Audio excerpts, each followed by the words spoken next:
ऐसे गुरुओं की पूजा लोग करते हैं, ऐसे पाखंडियों की पूजा होती है। वे गुरु नहीं होते, गुरु के नाम पर कलंक होते हैं। इसलिए मैं भी सत्य बोलता हूं।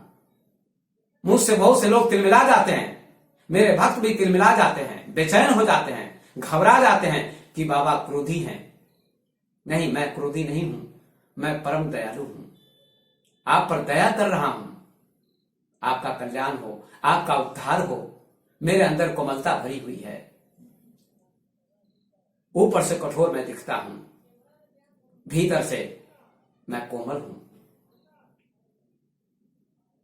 मेरी कोमलता को जानने के लिए आपको गहराई में प्रवेश करना पड़ेगा, मेरे समीप में आना होगा, मेरे समीप में बैठना होगा। तब मेरी कोमलता, मेरी दयालुता का पता आपको चलेगा। बुद्ध भी दयालु थे, परम कोमल थे। कबीर भी परम कोमल थे, परम दयालु थे। महावीर भी, ओशो भी, कृष्णमूर्ति भी, सुकरात भी, जितने भी क्रांतिकारी सदगुरु हुए हैं, वे ऊपर से कठोर दिखते थे और भीतर से बड़े कोमल थे। वे समाज का कल्याण करना चाहते थे। समाज में जो बुराइयां थी, उन बुराइयों का पर्दाफाश उन्होंने किया और समाज का कल्याण किया। लेकिन बहुत लोग उनके दुश्मन हो जाते हैं, क्रांतिकारी गुरु के दुश्मन हो जाते हैं। तो बंधुओं, गुरु कभी कभी कठोर दिखते हैं। ऐसे समय में आपको शांत रहना चाहिए, धैर्य धारण करना चाहिए कि शायद गुरु हमारी परीक्षा ले रहे हैं। परीक्षा में आपको सफल होना चाहिए। तो गुरु डॉक्टर के समान होते हैं और शिष्य मरीज के समान होते हैं, रोगी के समान होते हैं। शिष्यों के अंदर जो कमी होती है, बुराई होती है, क्रोध होता है, लोभ होता है, मोह होता है, अहंकार होता है, छल होता है, कपट होता है, ये जो अवगुण होते हैं शिष्यों के अंतर्गत, शिष्यों के मन में, इन अवगुणों को गुरु दूर करने का प्रयास करते हैं ताकि शिष्य का कल्याण हो सके। इसलिए तुलसीदास जी कहते हैं गुरु को सत्यवादी होना चाहिए, गुरु को सत्य बोलना चाहिए, प्रिय नहीं बोलना चाहिए। हाँ, प्रिय तो बोलते ही हैं, लेकिन कभी कभी सत्य भी बोलते हैं, कठोर भी बोलते हैं। वे हमेशा कठोर ही नहीं बोलते हैं, हमेशा तो प्रिय ही बोलते हैं, हमेशा तो मीठे शब्दों का ही प्रयोग करते हैं। लेकिन कभी कभी शिष्यों की गलती सुधारने के लिए कठोर शब्दों का प्रयोग करते हैं। ये सच्चे सत्यवादी गुरु का कर्तव्य होता है या उनकी पहचान होती है। सचिव वैद गुरु तीन जो प्रिय बोल रही है आस। सचिव को अर्थात मंत्री को सत्य बोलना चाहिए तो राज्य का विनाश नहीं होगा, राज्य का कल्याण होगा। और गुरु को भी सत्य बोलना चाहिए जिससे शिष्यों का कल्याण हो, शिष्यों का उद्धार हो, शिष्यों का जीवन पवित्र हो, शिष्यों के जीवन में ज्ञान आए। इसलिए गुरु को कभी कभी कठोर भी बोलना चाहिए। और तीसरा वैद्य होता है अर्थात डॉक्टर होता है। डॉक्टर भी सत्य बोलता है, डॉक्टर को भी सत्य बोलना चाहिए। डॉक्टर को प्रिय नहीं बोलना चाहिए। मरीज के सामने, रोगी के सामने, पेशेंट के सामने प्रिय नहीं बोलना चाहिए। यदि प्रिय बोलेंगे तो मरीज ठीक से दवा नहीं खाएगा, ठीक से दवा का सेवन नहीं करेगा, जिसके कारण उसका रोग नहीं मिट पाएगा और वह स्वस्थ नहीं हो पाएगा। इसलिए मरीज गलती करता है, रोगी गलती करता है, पेशेंट गलती करता है तो डॉक्टर डांटते हैं, फटकार लगाते हैं। तो डॉक्टर की फटकार, डॉक्टर की डांट मरीज के कल्याण के लिए होती है, बुराई के लिए नहीं होती है उनकी डांट। डॉक्टर की डांट, डॉक्टर की फटकार, डॉक्टर की कठोरता मरीज के कल्याण के लिए होती है, मरीज स्वस्थ होता है। इसलिए मरीज को धन्यवाद देना चाहिए, डॉक्टर को, शिष्य को गुरु के लिए धन्यवाद देना चाहिए, और राजा को मंत्री के लिए धन्यवाद देना चाहिए। इन तीनों की चर्चा तुलसीदास जी ने की है। सचिव वैद्य गुरु तीन जो, प्रिय बोलहि भय आस, राज धर्म तन तीन करा, हो ही पे गई नाश। मंत्री यदि प्रिय बोलते हैं राजा के सामने, राजा के हां में हां मिलाते हैं तो राज्य का विनाश हो जाता है। गुरु यदि शिष्य के सामने हां में हां मिलाते हैं तो शिष्यों का कल्याण नहीं हो सकता है और नहीं होगा। इसलिए शिष्यों के हां में हां गुरु को नहीं मिलाना चाहिए, गुरु को सत्य बोलना चाहिए, तभी शिष्यों का कल्याण हो सकता है। और वैद्य को, डॉक्टर को सत्य का प्रयोग करना चाहिए, सत्य बोलना चाहिए, जिससे मरीज का, रोगी का कल्याण हो। ये तीन सत्य बोलते हैं और इन तीनों को सत्य बोलना चाहिए। ऐसा गोस्वामी तुलसीदास जी ने लिखा है। सचिव वैद्य गुरु तीन जो, प्रिय बोला ही भय आस, राज धर्म तन तीन करा, हो ही पे गई नाश। यदि डॉक्टर मरीज के सामने प्रिय बोलते हैं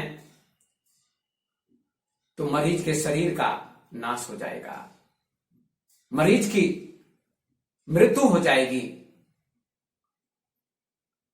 तब डॉक्टर को दोष लगेगा। इसलिए डॉक्टर को सत्य बोलना चाहिए, गुरु को सत्य बोलना चाहिए शिष्यों के लिए, शिष्यों की भलाई के लिए, जिससे शिष्यों का कल्याण हो सके, शिष्यों का उद्धार हो सके, शिष्यों का जीवन पवित्र हो सके, मंगलमय हो सके। यदि गुरु प्रिय बोलते हैं शिष्यों के सामने तो शिष्यों का कल्याण न होगा, गुरु का धर्म नष्ट हो जाएगा। इसलिए सत्यवादी गुरु सत्य बोलते हैं।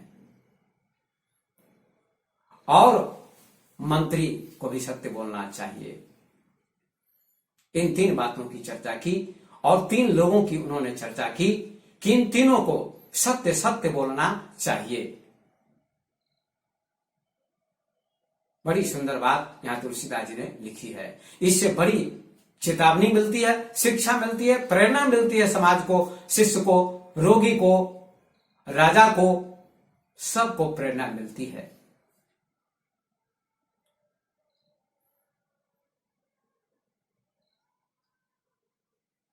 आइए एक कहानी मैं आपको सुनाता हूं कि कैसे गुरु शिष्य की रक्षा करते हैं। हर कदम पर गुरु शिष्य की रक्षा करते हैं। गुरु शिष्य की बुराई कभी नहीं चाहते हैं, गुरु शिष्य का अहित कभी नहीं चाहते हैं। गुरु सदैव निरंतर शिष्यों का हित चाहते हैं। ये शिष्यों को भी चिंतन करना होगा, भक्तों को भी चिंतन करना होगा।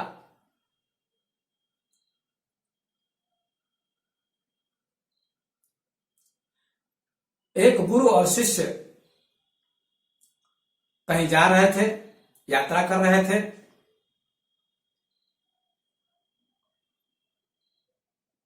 यात्रा के क्रम में एक नगर से वे दोनों गुजर रहे थे। एक नगर आया, उस नगर में उन दोनों ने प्रवेश किया। उस नगर में एक बहुत बड़ा बाजार था, मार्केट था। उस बाजार में गुरु और शिष्य दोनों ने प्रवेश किया। जब गुरु और शिष्य बाजार में गए, मार्केट में गए, तो क्या देखा कि वहां जिस भाव में सब्जी बिकती थी उसी भाव में मिठाइयां भी बिकती थीं। और सब्जी की कीमत कम होती है, मिठाइयों की कीमत ज्यादा होती है। मिठाइयां महंगी होती हैं, सब्जी सस्ती होती है।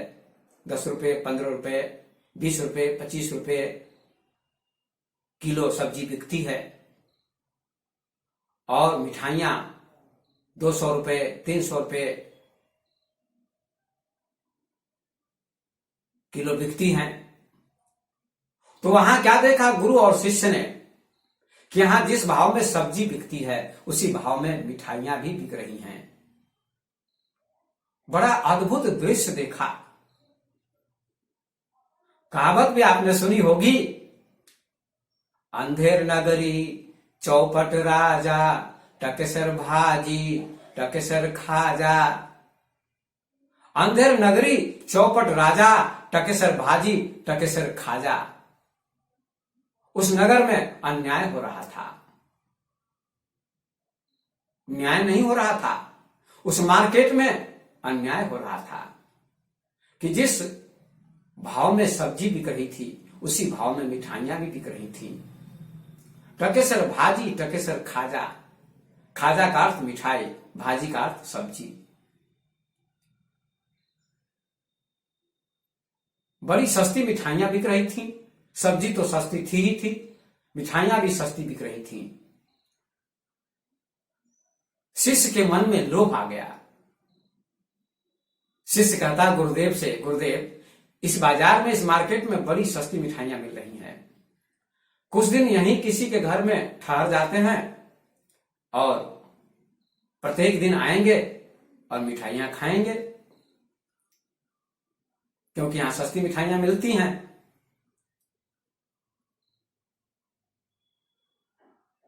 और हम लोग मिठाई खाकर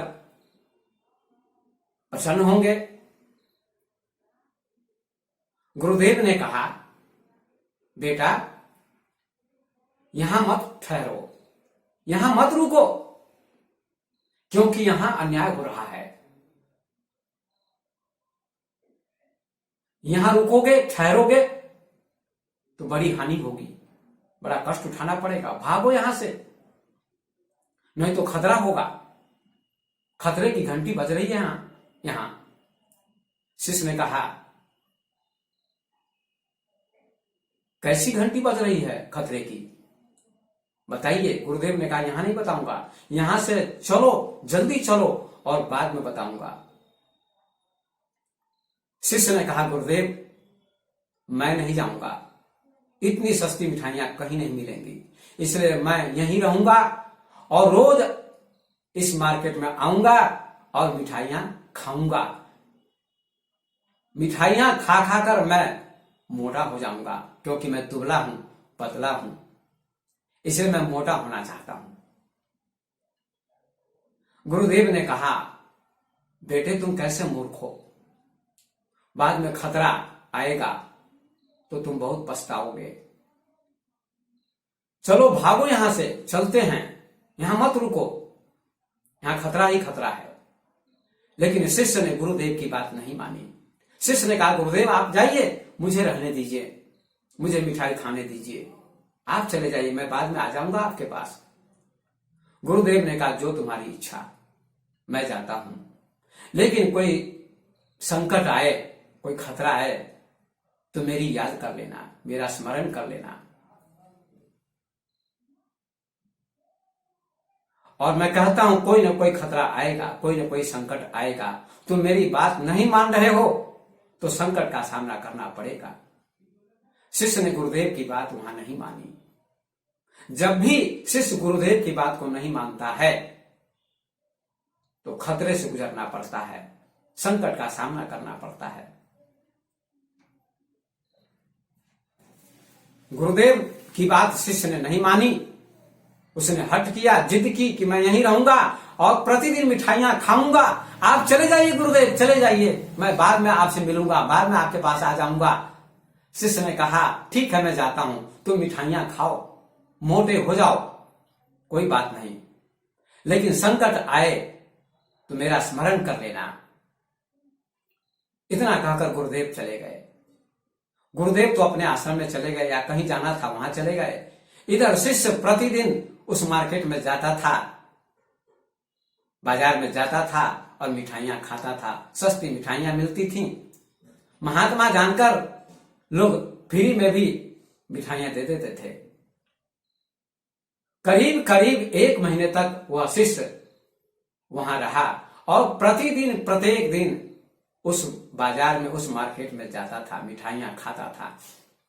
मिठाइयां खा खा कर वह मोटा हो गया। 100 किलो उसका वजन हो गया, इतना मोटा हो गया। उसकी तोंद बढ़ गई। और जानते हैं मिठाइयां खाने से डायबिटीज की बीमारी भी हो सकती है। सब्जी सस्ती मिलती है, उसकी कीमत कम होती है, लेकिन जीवन भर व्यक्ति सब्जी खाता है तो कोई बीमारी नहीं होती है और न हो सकती है। लेकिन 1 महीना कोई मिठाई लगातार खाए तो उस व्यक्ति को डायबिटीज की बीमारी हो सकती है, मधुमेह की बीमारी हो सकती है। लेकिन मिठाइयों की कीमत ज्यादा होती है। क्या संसार में विचित्र व्यवहार चल रहा है। जिससे जीवन स्वस्थ बनता है वह चीज सस्ती होती है, और जिससे बीमारियां हो सकती हैं, जिस चीज से व्यक्ति रोगग्रस्त हो सकता है, बीमार हो सकता है, उस चीज की कीमत ज्यादा होती है। मिठाइयों के खाने से, ज्यादा मिठाई खाने से व्यक्ति बीमार हो सकता है, डायबिटीज की बीमारी हो सकती है, तो मिठाइयों की कीमत ज्यादा होती है। आप ही चिंतन कीजिए, इस दुनिया में सबसे कीमती चीज क्या है जिसके बिना हम एक क्षण भी नहीं जी सकते हैं? सोना की कीमत ज्यादा होती है, सोना ज्यादा कीमती होता है। विवाह होता है तो उसमें लोग सोना खरीदते हैं। सोना बहुत कीमती होता है, महंगा होता है। चांदी उससे कम महंगी होती है, लोहे उससे कम महंगा होते हैं। हीरा सबसे ज्यादा कीमती होता है, उससे कम कीमती सोना होता है, उससे कम कीमती चांदी होती है, उससे कम कीमती लोहा होता है। जिसके बिना आदमी एक क्षण भी नहीं जी सकता है, उसकी कोई कीमत नहीं होती है। वह सस्ती मिलती है, फ्री मिलती है। क्या आपने चिंतन किया कि वह कौन सी चीज है जिसके बिना व्यक्ति एक क्षण भी नहीं जी सकता है? कोई भी प्राणी एक क्षण भी नहीं जी सकता है। क्या आपने सोचा है? क्या आपने चिंतन किया है? ऐसी कौन सी चीज है जिसके बिना व्यक्ति एक क्षण भी नहीं जी सकता है, जिसके बिना व्यक्ति की मृत्यु हो सकती है, प्राणियों की मृत्यु हो सकती है? वह है हवा। पानी के बिना तो 1 घंटे व्यक्ति रह सकता है, 2 घंटे रह सकता है, लेकिन हवा के बिना एक क्षण भी जी नहीं सकता है।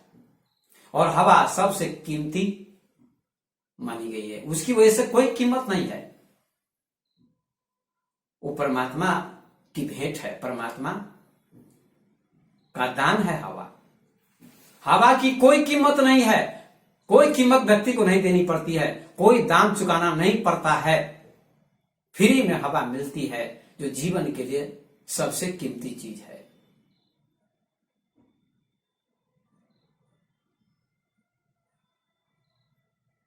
सोना के बिना आदमी जीवित रह सकता है,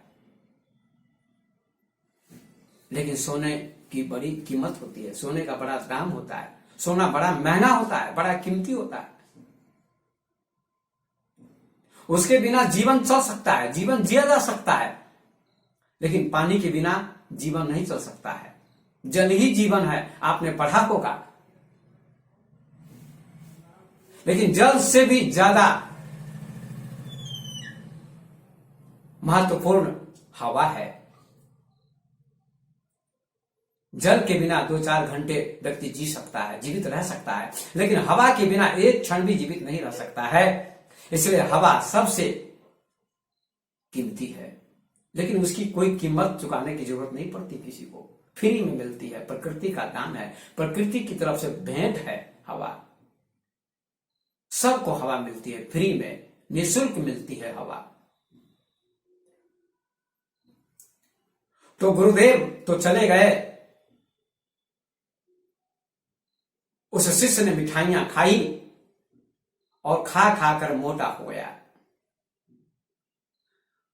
उस नगर के राजा का नियम था प्रति वर्ष एक आदमी की बलि देता था। एक आदमी की बलि दी जाती थी, नर बलि दी जाती थी।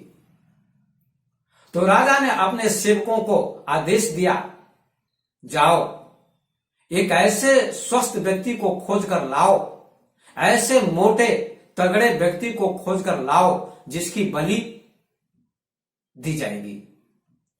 2-4 सेवक गए, स्वस्थ मोटे तगड़े व्यक्ति को खोजने। राजा के सेवक खोजने लगे ऐसे व्यक्ति को। खोजते खोजते महात्मा का ही शिष्य मिल गया। महात्मा के शिष्य ने बड़ी मिठाइयां खाई थी, बहुत मिठाइयां खाई थी और खा खा कर मोटा हो गया था। राजा के सेवकों ने महात्मा के शिष्य को पकड़ लिया